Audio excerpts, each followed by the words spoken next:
name is Liza Williams, and I will be representing the state of Oklahoma. The title of my project is Oh Well, a study of the effects of common oil well practices on induced seismicity. For my project, I tested the production of oil and natural gas, as well as the use of hydraulic fracturing and wastewater injection wells to find each of their correlations with the number of earthquakes. To do this, I collected data from online sources, filtered it in Excel, graphed the data, and then calculated the correlations. First, I compared the U.S. production of oil with the number of earthquakes, and then I compared the U.S. production of natural gas with the number of earthquakes, and I found that the U.S. production of oil is more highly correlated with the number of earthquakes than natural gas production is.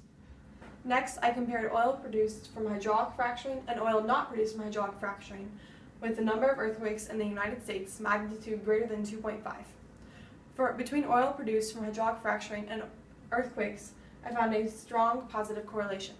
Between oil not produced from hydraulic fracturing and the number of earthquakes in the U.S., I found a negative correlation. Then I graphed earthquakes only with magnitude greater than 5, and I calculated negative correlations for each. From this, I concluded that hydraulic fracturing is highly correlated with earthquakes, but it is more likely to lead to smaller earthquakes rather than larger ones. Next, I compared the volume of injected wastewater in Oklahoma by year from 2006 to 2010 with the number of earthquakes in Oklahoma. I calculated a negative correlation. From doing additional research and looking at other experiments, I contended that wastewater injection volumes are more likely to affect earthquakes that occur a year later. To show this delay, I applied an offset of 1 year to the earthquakes in Oklahoma, and then I calculated a moderate positive correlation. I then found additional data for wastewater injection volumes in Oklahoma by month from 2011 to 2015 and graphed that with the number of earthquakes by month. With this, I calculated a moderate positive correlation. Then I applied the same offset as I had done before and calculated a strong correlation.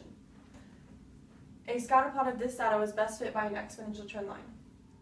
Thus, I conclude that an increase in the volume of injected wastewater in Oklahoma is more likely to correlate with an increase in the number of earthquakes that occur 1 year later. Additionally, as the volume of injected wastewater in Oklahoma increases, the number of earthquakes increase at a faster rate. In my project, I found a strong correlation between oil produced from hydraulic fracturing and the number of earthquakes in the United States, as well as between the volume of injected wastewater in Oklahoma and the number of earthquakes. Earthquakes pose a threat not only to people's lives, but also to infrastructure and thus the economy, as the U.S. spends $4.4 billion annually on repairing earthquake damage. Earthquakes can also lead to tsunamis, volcanic eruptions, and earthslides. Because earthquakes have such devastating results, there should be more preemptive measures taken to help reduce the number of earthquakes caused by induced seismicity.